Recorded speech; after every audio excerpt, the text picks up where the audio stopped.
Hello, everyone. Welcome to another episode of The Good, Bad, and Ugly of Business. I'm your host, Catryn Becker. In this podcast, we love to learn from other people because we believe that while a smart person learns from their mistakes, a genius learns from others. So we bring together industry experts from all different walks of life, different fields, different professions, so that we can learn what they have learned. And then maybe we can avoid those mistakes or we can fail faster and get through it based on the information we learn from them. My guest today is an incredible woman. She has been at SalesForce, which is a huge company, her whole career. And I love that fact. And I want to know more about what has made her stay with Salesforce. How has her journey been in tech as being a woman? So many amazing things to mine here. And I think you are going to love her just as much as I do. Ashley Snyder, welcome to the show. Thanks, Catryn. Nice to be here. Thanks for having me. Oh my goodness. We've been talking before this and there's so much to discuss here. So I think the first thing is you've been at Salesforce your entire career, more than 10 years. That's kind of unheard of these days. So I would love to hear from your words on what that's been like. Have you thought about going someplace else, or what keeps you staying and keeps you happy? Yeah, definitely. I think to your point, very rare nowadays where people are kind of jumping 2 or 3 years and finding different paths. I started 11 years ago as an intern at the company. So right after college, and you won't believe this, but I promise you it's true. I have it written down. My goal was I'm going to be here 10 years from now. And I don't know what made me say that, but it was just like a goal I had. And I'll kind of give you the backstory. I didn't know about Salesforce before I joined. I had always wanted to be in tech. I grew up in the Bay Area, grew up in Silicon Valley, grew up kind of around that time. And I had always wanted to do something. So graduating college, I learned about Salesforce, interviewed and got this internship on a pilot team.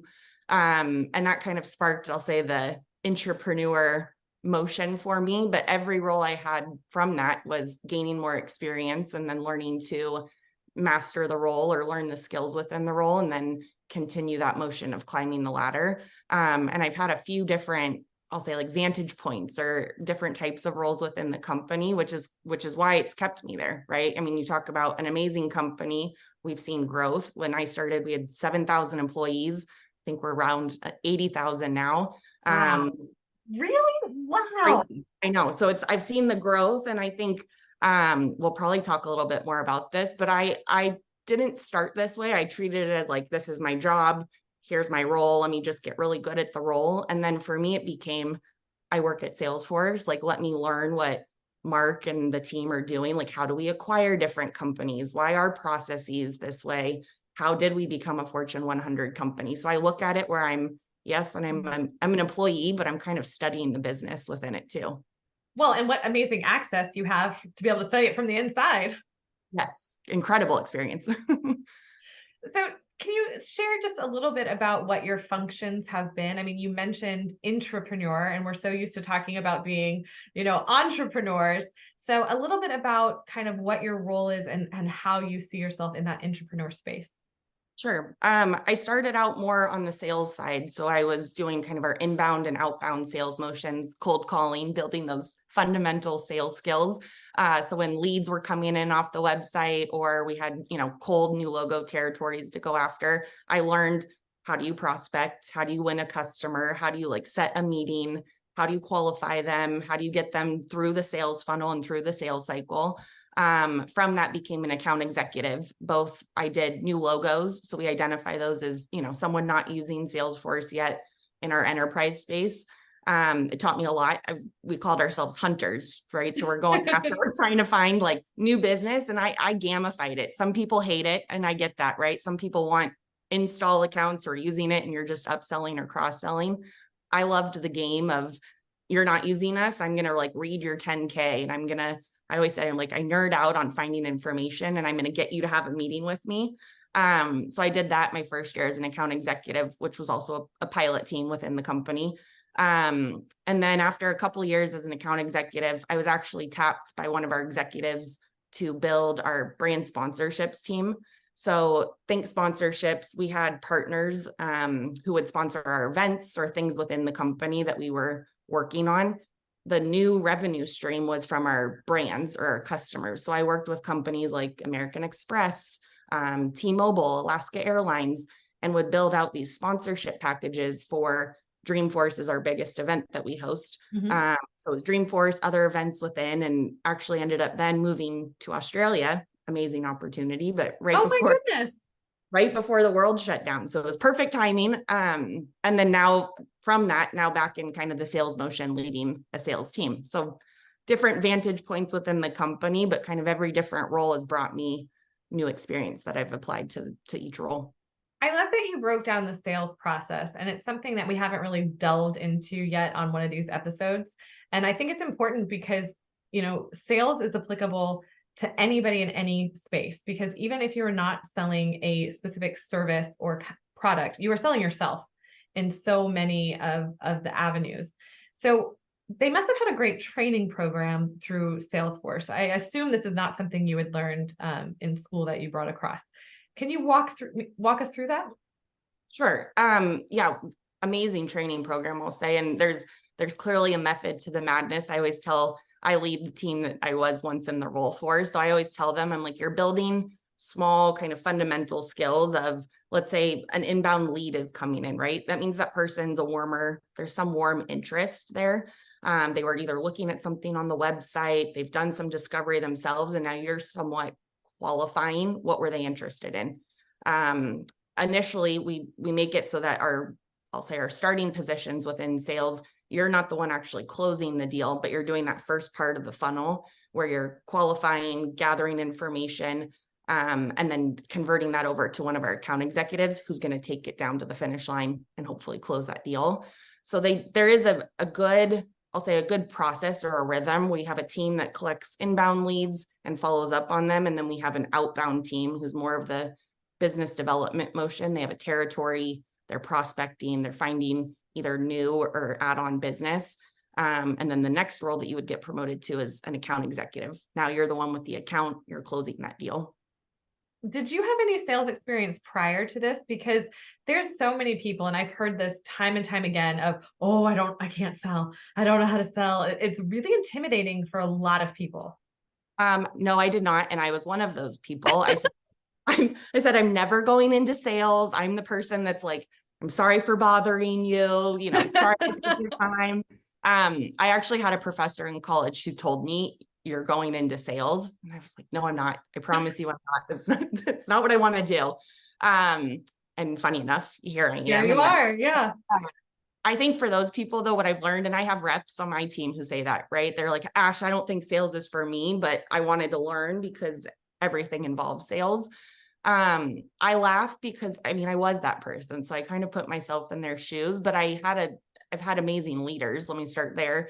But I had one in particular who told me, find your own sales voice.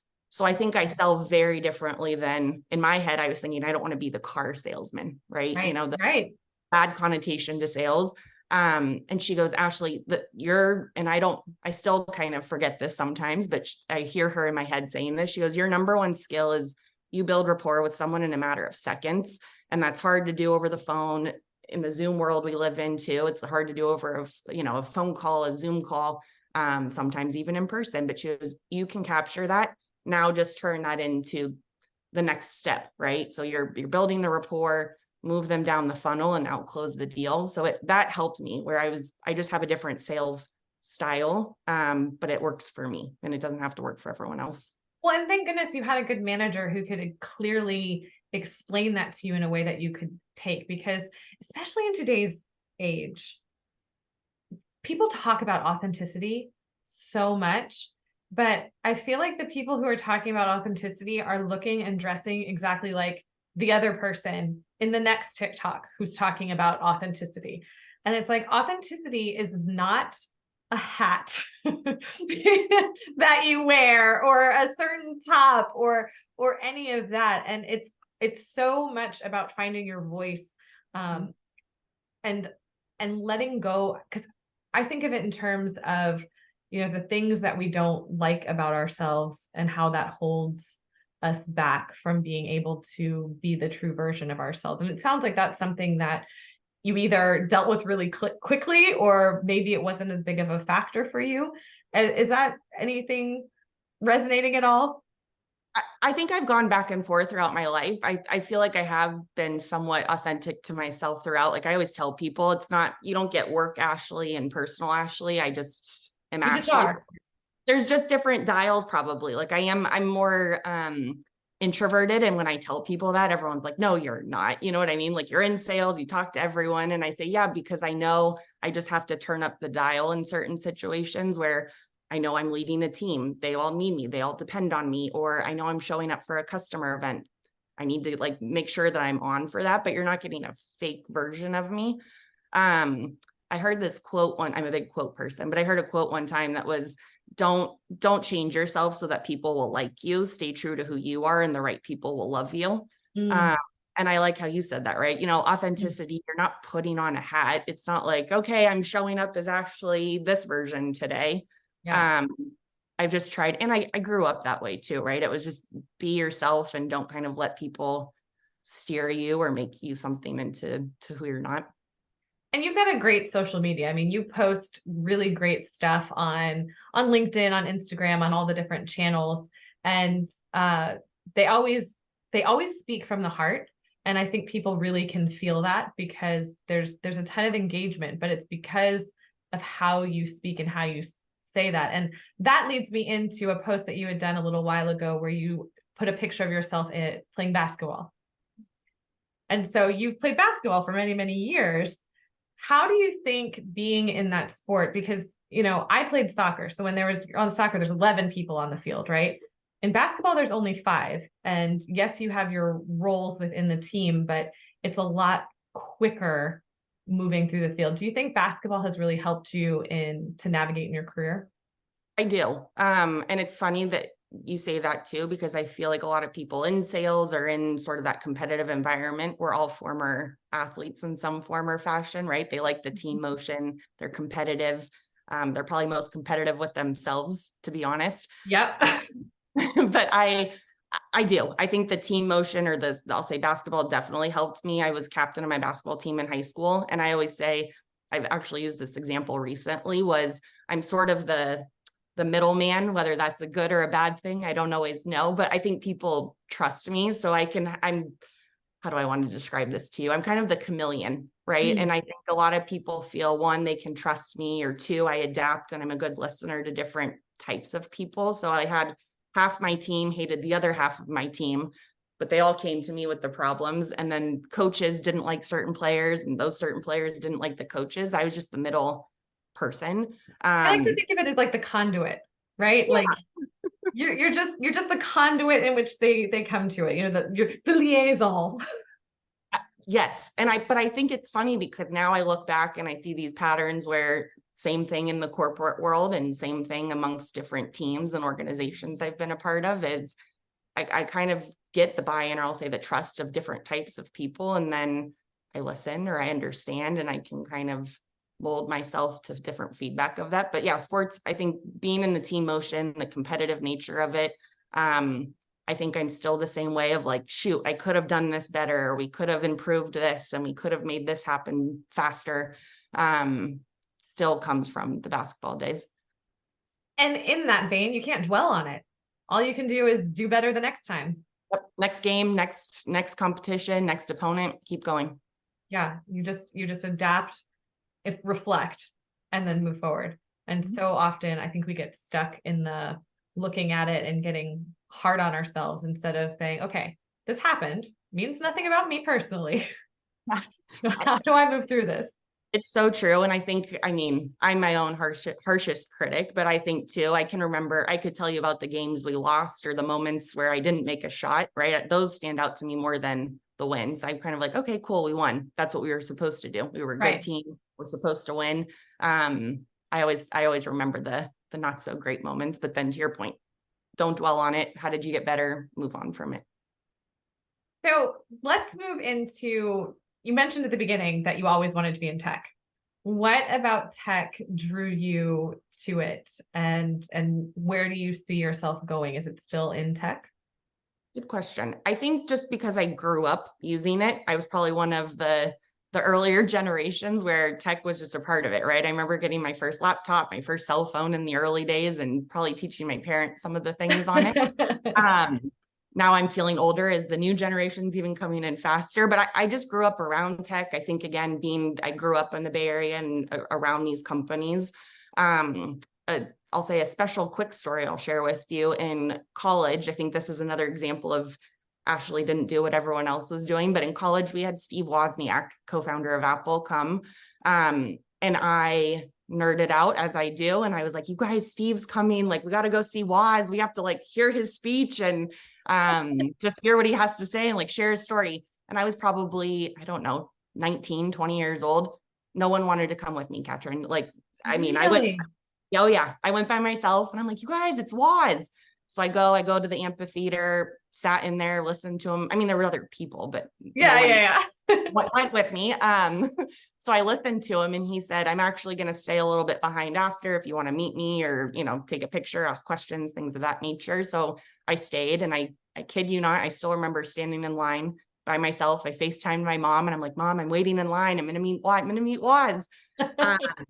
And I talked to him, that year I had done a project where we had to build, it was kind of an entrepreneur class. I don't remember the exact name of it, but I had built basically a cloud company where your music, your pictures, like all of your information was sitting in the cloud, and you had one login, one access. So looking back, it's still funny to me. I didn't know what SalesForce was at the time. I know, I'm like, no one really knew what the cloud. Foreshadowing. I mean, it was out there. Don't get me wrong. I'm not taking credit, but just thinking about it. And so I was telling Steve this, and I said, I've admired you and Steve Jobs, and like, I've always wanted to work in tech. And he goes, you will one day. Like, I hope we can work together. And then fast forward, I ended up at SalesForce. Do I think I'll always stay in tech? Probably in some form or fashion. I look at, tech's never going away. Different technologies are coming out, different companies are existing, but what does that look like in the future? I don't know yet. We'll find out. Well, and who knows what any of it's going to look like. I mean, I had one guest on who's in cybersecurity, and his prediction was with the large language models, the ChatGPT and the significant advances in AI that's been occurring, that any new technology always has a balance between the job creation and job loss. And he feels there's going to be a huge gap between the job creation catches up to all the jobs that are lost. Is this something that you're seeing, or what do you think will be kind of the future of how AI will shape our lives? Good question. I think we're playing around with it right now. We're launching a bunch of things with AI at SalesForce. And then within my own sales team, we're talking about, do you use ChatGPT or do you use other kind of resources to help you write emails or collect information? I was telling you earlier, I would read a 10K report, and that's how I went after certain prospects, is because I studied their 10K. I would learn what their goals and initiatives were, and then I would craft some email to reach out to their president or some sort of executive. Now that's all done in, minutes, because I can plug it in. If I'm an advisor to this company and I want to talk to them about, growing results within the company, what should I email them about? And it does it all for you. I am still a big believer, and probably my joke, Catryn, is that I'm like 85-year-old at heart. I'm very old school in every form and sense. I'm not a millennial. But I say, like, use it. It's helping you enhance things or make things probably more efficient and faster. Use your brain still too. Like, I'm a big believer in, like, use your brain, have some curiosity still, add the authentic approach. But I think it's going to help a lot of things, probably improve some processes and make things that we've seen for hundreds of years just be more efficient. Yeah. I had another guest on who's a publisher, and we were just talking about books, and like, books are still around. We had Kindles come out, all the different e-readers, and yet there's still something so satisfying about opening up a book for the first time. Told you, guilty. I still read. I've never had a Kindle. I've never read on anything else. I need the book in my hands. Same. I've bought a Kindle and I've put books in it, and I took it on a plane, and I was like, I mean, yeah, it takes up way less space in my carry-on, but I'd rather just have the book. Same. Old school. So switching gears a little bit, you and I have both been in male-dominated fields. I came from engineering, and I was in manufacturing for many years, where I was the only woman in the room. Mm-hmm. What is it like for you, and do you notice any sort of discrimination? Good question. I I probably have a different perspective, and maybe it's an unpopular opinion. I've never noticed it. I've always been, I mean, I've noticed it in the terms of, okay, I'm maybe the only woman on the team or in this industry or whatnot. But I've never noticed it where it's affected my performance or affected certain promotion paths. I'm a big believer in like, get the results, right? If you're a person who's getting results and you're doing your job, people notice. I've leveraged it probably a little without knowing subconsciously, where it's like, okay, I am the only woman in the room. You need me in the room. Or, way to stand out from the get-go is like, okay, you're the only woman in the room. You have the advantage, you stand out. But I've never noticed it in terms of, I don't know, letting it affect me or trying to get a promotion or being a part of that team. I think too, I grew up by, again, connecting kind of the dots backwards. I grew up on a street. I was the only girl. So I grew up like out in the street playing sports with all the guys. And I grew up like hanging out. All my best friends were guy friends. So I don't think it's ever phased me. And it's probably taken me into the more male dominated fields as well. That's such an interesting perspective. And it's so amazing how, I mean, I 100% believe that each and every single person is unique and individual. And yes, there are things that we have in common, but, I ask this question a lot because it is something that has significantly affected many, many women. So I love to hear that your perspective on it, that it's kind of just been like oh, what? Yeah. Wait, huh? Never noticed, which is interesting because you are a beautiful woman. Thank you. And I know that you don't present yourself that way or try to use that, but for some people that becomes something too, that they wonder in the back of their minds, like, did I get this promotion because I look the way that I look? Or is it because of the results that I get? And so it's hard for women, I think. 100%. Well, and I think too, I mean, one, thank you for saying that. I do appreciate it. I always think both sides, right? I think everyone has advantages and everyone has disadvantages. No one has more so than the other. It's just, what do you have? Work with it, leverage it. And then my big thing though is make sure you have the results to back up who you are, right? If it's, okay, you're a beautiful person, but you don't know how to sell or you don't know how to deliver, you don't know how to close deals. Okay, now I get why you're maybe getting hired for that reason.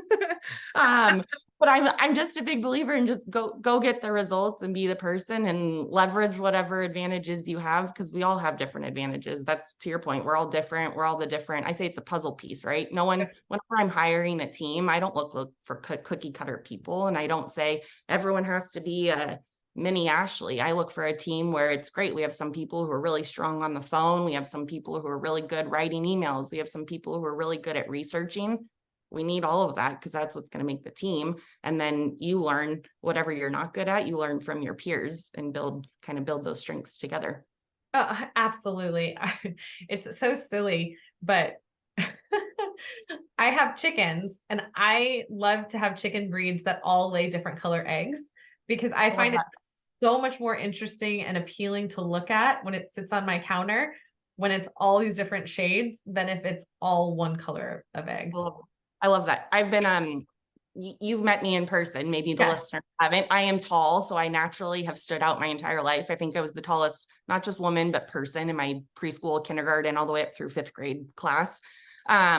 But my mom would always tell me this, and she'd be like, why blend in when you were born to stand out? And I was like, I was literally born to stand out because I'm giant and tall from the get-go. So I love you're sweet mama. You're sweet mama.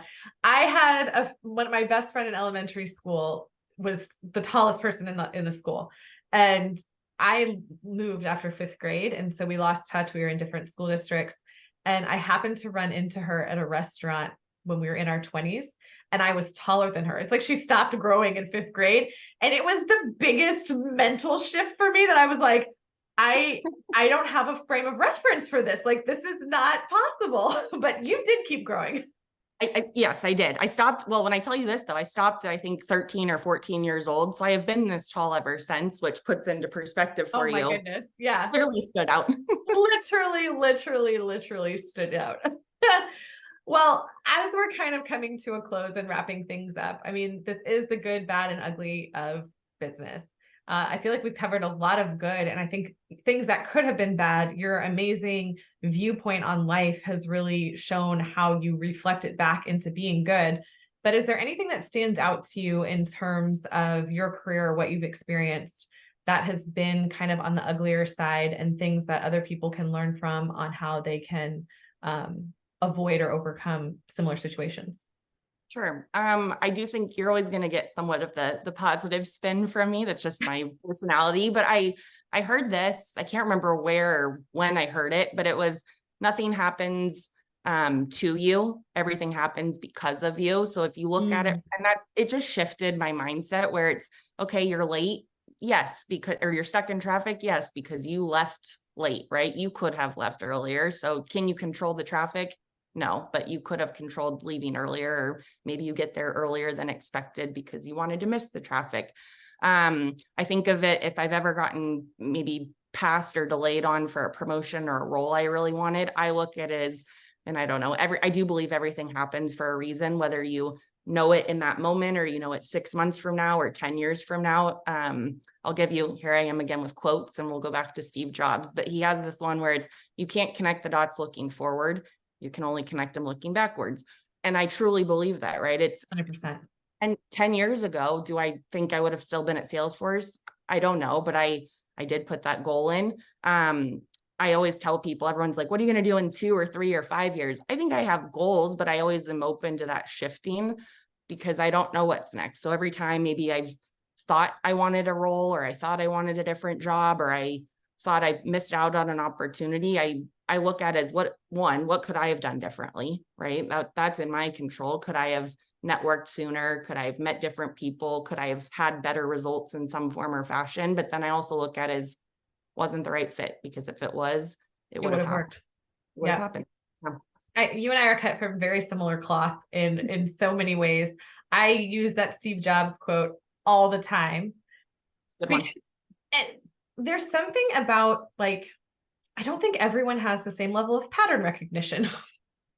They truly cannot see it. And I'm like, but it's like, that's beautiful. Like, of course, this led to this, that led to that, and it's not as obvious for other people, which I'm telling my team right now, this is top of mind for me, is a lot of the role they're in is, I'll say, tedious, right? They're doing a lot of the grind work of cold calling and getting the phone yelled at on the phone, or phone slammed on them. And it's, I'm trying to instill in them, like, it's a year and a half of your life. But if you master these fundamentals, it was 8 years ago for me that I was in the role they're in now. And so I'm like, I'm still using a lot of the skills. I'll reach out to people. You talked about LinkedIn earlier. If I hear someone on a podcast, for example, I don't reach out the same way that everyone else does. I have that authentic approach. I do the research. I put in something that's meaningful for them, and I get responses, but they're all skills I learned 8, 10, 11 years ago. So I'm just a big believer of master the fundamentals, because once you master them,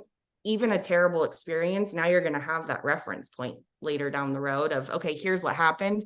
Here's how I handled it. And if you handled it well, do it again. If you didn't handle it well, now you know how not to handle it. So you're basically the Mr. Miyagi. Sure, I'll take that. Because that's exactly what Mr. Miyagi taught Daniel's son in The Karate Kid. Like, you're doing these behaviors, getting this muscle memory so that you've got the skill. And yes, it sucks in the moment. Oh, sure does. Well, and here's my other thing, and I'll be short on this, but I always say, like, it never gets easier, right? Everyone thinks like, oh, I'm going to get promoted and the next job's going to be easier. I'm done with the grind. It's like, it never gets easier. My job is to make you better so that you can handle the harder. And then the next role, you're going to handle that harder more. It never gets easier. You just get better. Yeah. It's just a different grind because you need different skill sets. Like, I think back to, so I've got 2 kids in elementary, one's in elementary school and one just started junior high. And it's a huge jump going from elementary school to junior high. And then it's a big jump going from, then you master it, right? By the 3 years or however many years your junior high is, you're like, okay, I got this junior high thing down. And then, oh, hey, guess what, guys? It's time to go to high school, where you need to learn a whole different set. And the same thing with college, and then going into work for yourself, work for somewhere else, whatever. But it's just exactly as you said, you just keep getting better, and all of it helps to propel you towards that and to discovering and living your fullness and bringing it back to authenticity. It's just part of the process. Sure is. It sure is. Someone gave me this analogy too, where it's like if you're going hiking, for example, and you're like, okay, my mission is to get to that next mountain. You climb the mountain. It's probably a grind to get up to the mountain. You reach the peak. And then all of a sudden you realize, shoot, there's a bigger mountain over there. We just didn't see it because we were, behind over here. So then what do you have to do? You have to come back down to go back up. And I always think that mindset, right? It's like once you reach the top of something, you're saying elementary school, you reached 5th grade, great, you're going on to the next. Yeah. Oh, I'm at the bottom again. Now I'm in 8th grade. Oh, got to go to the bottom to get to high school and to college or into a promotion path. It's always the same. It's just, I don't know. I'm a big perspective person. It's perspective. It's everything you're taking along with you and learning you now are bringing with you into the next role or the next career path. So it all works out. And I think the lesson there is you have a choice in which perspective you choose. It's a lens in which you choose to filter. Always. Mm-hmm. So if you're not happy, if you're listening to this, you're not quite happy with where you are right now, like take this as your moment to look around and say, okay, what do I have control over? What can I choose differently? Because it's all a choice. Love that. Oh, gosh, I am so glad we had this time. I mean, even though we've met in person several times, we've never gotten to go into these sort of like deep conversations. And I just love the space that being in an interview like this allows these kind of deeper conversations that wouldn't normally have in just a, break during a seminar. Me too. This was great. Thank you so much again for having me. I appreciate it. So typically at this point, I would ask people like, how can people work with you and reach out with you? And it's a little different because we haven't had someone who's been in the corporate space like this, but surely there's different ways to work with you. So please tell the people. Yes. I would say, well, you brought this up. I'm a big LinkedIn person, probably from being in the corporate world. I love LinkedIn. I'm happy to connect with anyone on Instagram, LinkedIn, however you want to find me. I will say too, if anyone needs help with sales or coaching teams or things of that nature, I love to learn new practices, but also share what's worked for me. So happy to chat with anyone. Wonderful. Well, thank you so much for being here again. It has been such a pleasure. You too. Thank you so much. And to the listeners, thank you so much for being here. I hope you enjoyed this episode. If you did, please make sure to like, subscribe, and share with your network. If there is an industry or a profession that you are curious about, please make sure to reach out and I will do my research to find the very best guest for you to get all of your questions answered. Until next time, everyone, have a great day.